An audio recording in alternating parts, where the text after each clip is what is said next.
gente, finalmente eu tô aqui hoje para gravar o vídeo da Índia. Espero que vocês tenham entendido que eu precisei de um tempo, tá, para falar sobre essa minha experiência, porque eu acho que no calor da emoção a gente acaba falando bosta, né?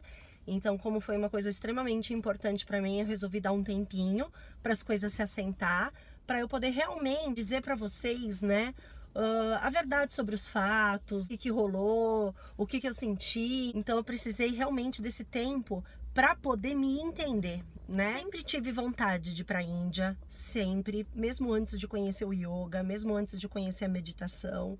E vamos combinar que a Índia não é um lugar assim que as pessoas costumam ter vontade, né? Sonho de consumo, de ir, visitar, conhecer, porque é um lugar pobre e a gente ouve falar de doença e de verdade não tem muita coisa atrativa a não ser o lado espiritual. Então, né? Assim, eu fui para a Índia já ciente de tudo isso, esse chamado, eu carregava essa vontade.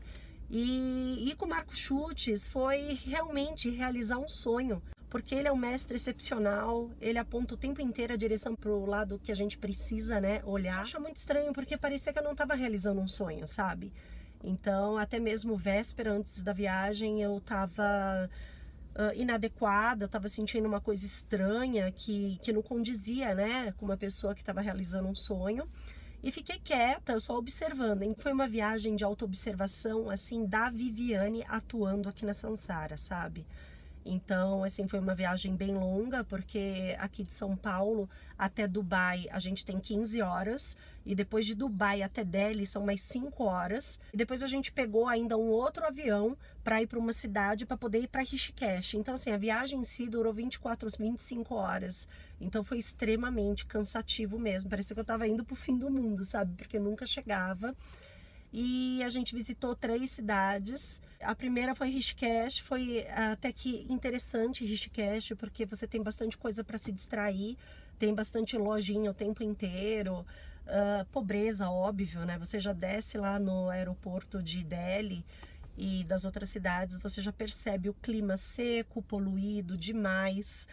Para quem conhece São Paulo, parece o cinza de Cubatão, sabe? Então já é um pouco denso, assim, né? A poeira levantando, as vias aéreas ressecando. Você sente já fisicamente isso no corpo, né? Enfim, Rishikesh é bem bonito, porque é onde o Ganges nasce, né?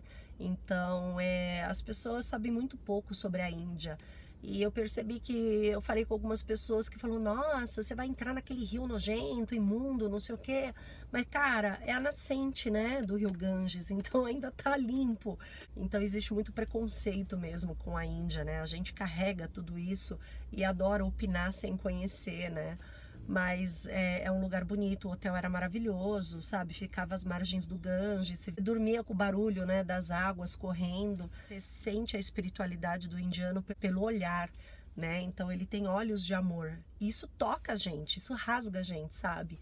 Então o que mexeu muito comigo lá em Rishikesh foi passar pelas ruas e ver sadhus, né, que são os renunciantes. Eles renunciam à família, renunciam à vida de ostentação, de dinheiro, tudo em nome de Deus, para viver nas ruas, né, como mendigo mesmo. Uns são doentes, tem partes do corpo faltando. E aí eles te olham assim, você pensa que eles vão pedir dinheiro, quando na verdade eles estão olhando com olhos de amor, te abençoando, né? E o ser humano não está acostumado de ver mendigo, um ser assim precisando, te doando, né? Então isso foi uma coisa que mexeu demais aqui comigo, porque eu falei assim, nossa, olha a condição dele, né? E ao invés de me pedir algo, porque a gente se acha superior, né? E o cara não, cara, o cara tá te abençoando, o cara tá te doando, né? Ao invés dele tá pedindo algo. Então isso é uma coisa assim que mexeu muito comigo, sabe? Mexeu com coisas assim que eu não imaginava. E são coisas muito simples que me tocaram, né? Então são coisas do tipo que cala, né? Você retém, fica quieta, observa, e aquilo tudo é ebulindo dentro de você, entende? Então, assim, os rituais lá nas margens do Ganges, coisa mais linda, aquelas cerimônias, e é muita devoção, cara. Você olhar a devoção dos indianos, faz você questionar a devoção em você, entende? E aí a gente vê que a gente é cru demais com tudo isso, sabe? E Rishikesh, sim, foi importante para mim, porque na verdade não me causou incômodo, né? Foi assim, um lance de observar aquilo que eu não tenho em mim, o que esteja ocultado em mim, né? Aquela grande devoção, aquele doar, né? Sem pedir nada em troca, que vai vendo. No primeiro dia mesmo, né? A gente desceu, fui numa lojinha. E aí, cara, foi muito engraçado, porque eu tenho uma tatuagem de Om aqui no tornozelo, né? E eu tenho essa aqui no pulso, né? Que é a Isvara Pranidhana, que eu entrego a minha vida pra Deus. Aí eu entrando numa lojinha, o cara chegou, olhou a minha tatuagem do pé e falou assim: "Ah, você tem um Om no pé?" Ele falou bem assim pra mim, né? Aí eu falei assim: "Nossa, por quê, né? Tenho, toda feliz, tal." Aí ele falou assim: "Não, não, não, não, isso não pode, jamais." Eu falei: "Nossa, mas por quê?" Ele falou: "Porque você não pode tatuar o nome de Deus, Om é Deus, você não pode tatuar o nome de Deus no pé. O pé é um local sujo, onde você pisa, é imundo, sabe?" Aí eu fiquei mega sem graça, e ainda eu tava assim com um pouco de dificuldade de entender o inglês dele, porque era primeiro dia, então meu ouvido ainda não estava acostumado. E aí eu falei assim: "Não, mas tá, e agora? O que que eu faço?" Eu fiquei um pouco comovida, né, meio desesperada, tal. Aí ele falou assim: ele fez bem assim, tipo assim, você tá fudida, entendeu? Você tá amaldiçoado o resto da tua encarnação. Aí eu saí da loja completamente desconcertada, porque ele falou pra mim que eu podia ter tatuado em qualquer lugar, que o melhor lugar era aqui no peito, aqui no ombro, e jamais na parte de baixo, sabe? Aí eu fiquei muito arrasada, cara. Eu fiquei assim, num jeito que eu não conseguia nem... Eu fiquei com vergonha. Aí eu sei que na hora eu escondi essa tatuagem aqui com pulseira pra ele não ver, porque eu falei: "Puta merda, se ele olhar essa então vai falar um monte, né?" Enfim, sei que eu saí desconcertada. Aí no dia seguinte, né, teve satsang, e aí eu trouxe essa questão, né, pro satsang, e eu falei pro Marco, "Marco, ó, aconteceu isso, isso e isso." Eu tava muito chateada, eu comecei a chorar à noite. Eu falei: "Puta, isso que dá, sabe? A gente quer entrar na espiritualidade, fica pagando de espiritual e faz cagada, né? Eu jamais poderia ter tatuado o Om no meu pé, porque eu tô insultando Deus." Enfim, rolou esse lance à noite, né, essa crise toda. E tipo assim, o quanto um ato desesperado, o quanto um ato assim mal pensado, sabe? Mal elaborado, na verdade, causa danos, enfim, né? Eu comecei a raciocinar, eu comecei a entrar em conflito comigo mesma à noite e tal, por causa desse lance. E até que quando eu tive esse satsang com o Marco, ele me falou: "Viviane, olha só, fica tranquila, porque assim, o que realmente você teve a intenção? Foi só para se exibir, porque você acha um símbolo bonito? Qual foi a tua intenção, né?" Aí eu falei: "Cara, foi devocional, totalmente devocional, entende? Eu não tenho essa visão de que pé é sujo, pelo contrário, o pé te dá sustentação para você caminhar, entende? Então, assim, eu não tive essa intenção de insultar Deus, enfim, você entendeu? Profano, isso é sagrado, coisa e tal." E aí eu entendi, cara, que na verdade a gente se menospreza muito, né? Porque não tem nada a ver. Porque assim, a gente cria uma coisa na nossa cabeça, tipo assim: "Ai, os indianos são mega espiritualizados, eles sabem do que estão falando, coisa e tal." Quando na verdade eles são ser humano igual a gente, entendeu? É uma questão cultural. Se pra eles o pé é sujo, na minha concepção não é, cara. É um veículo na qual faz eu andar, caminhar, ter firmeza no solo, entende? Então, eu desfiz toda essa crença louca e eu comecei a entender que a gente precisa ter autonomia de agir, né? Então, assim, se a gente tá embasada na nossa verdade, na nossa bondade, na nossa intenção, cara, foda-se, entendeu? O que os outros vão achar, o que os outros vão pensar. Não interessa se é muçulmano, não interessa se é hinduísta, não interessa se é evangélico, entendeu? Desde que você esteja fazendo bem, né? Desde que você esteja embasada no bem, num propósito maior, não importa, né? E entra outras questões também que me fez raciocinar, porque tem gente que fala que sexo é proibido, tantrismo é pornografia, que é putaria. Cara, é tudo uma questão de como você usa a coisa, sabe? É aquele lance lá da faca, né? As facas servem para cortar uma fruta, como serve também para matar uma pessoa. Então vai depender de como você tá usando tudo isso, né? Então, o me observando de hoje foi realmente eu me observando na Índia, né? Em Rishikesh, na qual aconteceu esse episódio com a minha tatuagem. Eu comecei esse vídeo aqui querendo contar toda a minha experiência da Índia, mas eu acho que vai ser complicado eu falar de 20 dias em 10 minutos.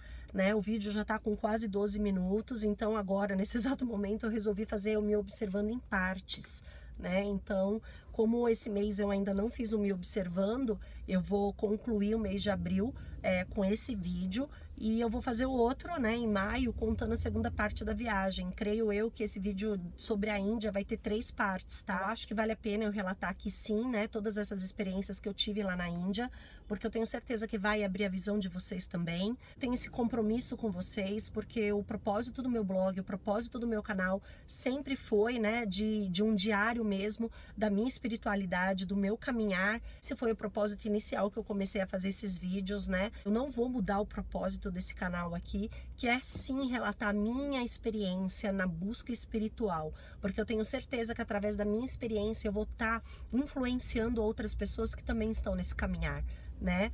Então, quando eu digo sempre para vocês, estamos todos juntos, a minha experiência, cara, é a sua experiência, entende? As minhas vivências são as suas vivências também, porque eu tô me doando aqui de corpo e alma e de coração aberto para vocês, porque de verdade eu sinto que a gente tá todo mundo junto. Se você chegou até aqui no meu canal e você teve paciência de assistir 13 minutos de vídeo, né, que geralmente os meus vídeos têm de 10 a 13 minutos, é porque existe algum chamado dentro de você, existe alguma sincronicidade rolando que fez com que você achasse esse vídeo e assistisse, se interessasse pelo meu caminhar, né? Porque o meu caminhar é o seu caminhar também. Bom, gente, é isso. Vou trazer então essa segunda parte do vídeo no Observando de maio, e eu vou contar essas pequenas coisinhas para vocês, tá? De tudo o que aconteceu nessa viagem ruim, mas excepcionalmente boa, tá? E vocês vão entender por que eu tô falando isso.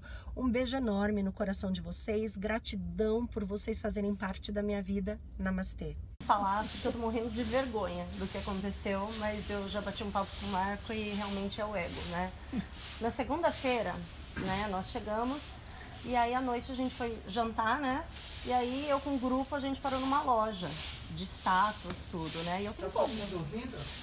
Legal? Eu empolgada, tudo, comecei a conversar, negociar as coisas, né, com o comerciante, quando ele olha pro meu pé e fala assim, essa tatuagem de On no seu pé? Não, não, desse jeito. Eu falei, por quê, né? Ele falou, não, porque é um nome de Deus, On é nome de Deus, é sagrado, você nunca deveria ter colocado no pé, aqui no tornozelo. Aí eu fiquei muito desconcertada, né? E eu falei, e agora? Falei bem assim. E ele falou assim, e agora, tipo, agora vai sobrar pra você, você entendeu? Você vai se entender. Aí eu fiquei com vergonha, porque eu tenho aqui Svarapranidhana, eu falei, deixa eu até cobrir aqui pra ele não ver, que daqui a pouco vai falar que a outra também é ruim, né? Aí eu saí da loja com vergonha, assim, sabe, triste, chateada, porque eu fiz por devoção. E eu nunca fiz tatuagem nenhuma e resolvi fazer isso porque eu achava que era o momento. E aí fiquei mal com essa história. Daí eu fui pro quarto, fiquei calada, até que eu não aguentei, comecei a chorar, fiquei desesperada. Falei, e agora? Eu apago? O que eu faço outra por cima? Sabe, tipo assim, pensei em 1000 coisas. Aí depois que eu chorei, fiquei pensando em todas essas coisas, eu falei, quer saber da verdade? Eu fiz por devoção, não importa se é o pé, se é na cabeça, se é aqui. Ele falou que tem que fazer aqui no ombro, no braço ou na nuca, jamais para baixo. Em pé, então, nem pensar. Aí eu falei assim, não, eu não vou apagar, não vou fazer nada, às vezes, sei lá, pensei várias coisas, eu falei, às vezes eu tô colocando prioridades em locais errados, enfim, tentei pegar esse exemplo para outras coisas na minha vida também. E assim, ainda não trabalhei isso, mas eu consegui ver uma ponta de bênção, apesar dos pesares. Porque eu vou ter que conviver com isso a vida inteira, sabendo que tá no lugar errado e talvez me colocando no lugar certo na minha vida, sabe? É difícil, não sei se eu vou conseguir olhar, né, de outra forma e mudar minha percepção quanto a isso, né? E da cara do indiano desesperado, falar, ai, agora você vai ser castigada, tipo isso, sabe? E desse jeito mesmo, ele ficou apavorado, sabe? E eu fiquei com vergonha. Enfim, aí eu conversei com o Marco, porque eu falei, e agora, Marco? O que eu faço com tudo isso? Eu pedi para a irmã até trazer esse depoimento, porque não é pouca coisa, né? Não é mesmo. Em todos os sentidos, tá? Principalmente, né? Talvez para alguns nada, porque tu é indiferente. Isso não é uma qualidade. Indiferença. Mas assim, ser confrontado assim, imagina, né? No que eu te conheço, irmã, no que a gente troca de alma. Tu vem para a Índia pela primeira vez, né? No primeiro dia, um indiano, ou seja, dessa terra-mãe, chega para ela de uma forma reativa, impulsiva, preconceituosa, e fala para ela, e ela, frágil, vulnerável, seja pela viagem ou pela expectativa de, cara, eu tô indo para um lugar de sonho que eu, né, fiz até tatuagem, e de repente esse baque, né? Sim, todo mundo? Sim. A gente consegue comungar com o sofrimento da irmã? Sim. Né? Mesmo, não é pouca coisa, tá? Agora, é aquilo, ao invés de a gente cair num lugar, isso é bem importante, de tentar remediar o sintoma, ou seja, das nossas próprias cabeças tentar encontrar um lugar de um bem-estar, do mal-estar que tu está sentindo, ou seja, a gente ficar terapeutizando a situação. Não, é a realidade como ela é, e eu estou me sentindo desse jeito, e deixa eu me apropriar disso, sabe? Ou seja, Dukkha está aqui, estou fora do eixo, algo me sufocou, e a mente, para as histórias que nos atingem, não aquelas que a gente é indiferente, a mente ataca, irmão. E que prato! A irmã tatuada, a tatuagem não sai, aí você fala, não, né? Hoje tem tecnologia de laser, com certeza eu vou tirar do pé e colocar na nuca, né? Não é isso. That's really not the point, sabe? E eu pedi para a irmã, fica com essa história, porque ela já estava me trazendo solução, ou pedindo para mim solução, né? Para de fato ela encontrar um algo, porque a intenção é boa, sabe? É querer fazer a coisa certa. E olha o que isso traz em nós, em relação à cultura, à sociedade, aos nossos pais, aos adultos das nossas vidas, quando a gente era criança. Irmão, tu quer fazer certo. Tu quer que o outro olhe para você com um sorriso e... é isso aí. E a gente não recebeu isso. A bagunça que a gente traz lá de trás. Aonde num contexto mesmo de crianças, como a irmã, porque chegou aparentemente um senhor indiano que tinha o poder da palavra e tá ali, falou de cima para baixo e o ego comprou a história. Não, tu é adulta, irmã. Tu veio para a Índia, antes da Índia ser Índia, antes desse senhor, sabe, com o seu certo e errado surgir, tu tá aqui, responsável sim pelos teus atos. E o que eu faço com isso? Porque a responsabilidade sim é tua. E é forte isso, porque de fato, a gente, desde o Brasil, vai entrando em contato com esse conhecimento milenar e vai se empolgando todo mundo, e vai tatuando, e vai se teatrando, e vai um monte de coisa de criança. Eu e você, irmão e irmã, num sentido reativo, à base da paixão, mais do que menos, porque a gente está empolgadinho. Estamos juntos, todo mundo? Sim. Agora, olha só o que é yoga, irmão e irmã. Sadhana é apropriar esse lugar. Então, se de repente eu me dou conta disso com clareza, sem julgamento, mas com total interesse, sem nenhuma indiferença, uau, sabe? É nesse momento que tu tem a chance de saltar, de verticalizar. E tu precisou de um om num pé, ou seja, o lugar mais sujo que para a tradição hindu existe, com um om. O que tu vai fazer disso, cara? Mas é uma marca sagrada que tu tem e tu coloca no altar, porque é uma lembrança desse lugar, ou desse apropriamento que antes tu não tinha, agora tu tem. E que veio através do sofrimento.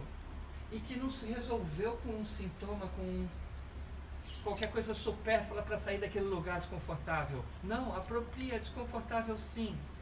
Mas faço desse lugar de desconforto algo que me traz um aprendizado, uma clareza, uma realização, cara, que agora eu tenho.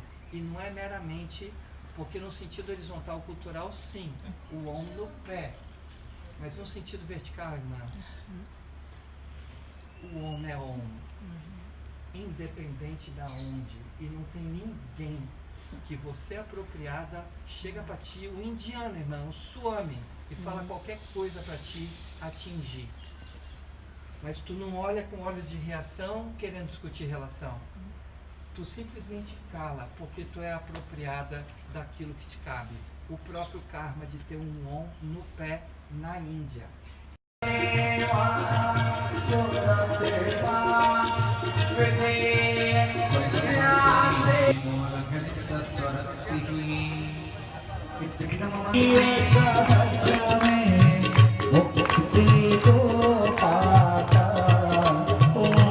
Jai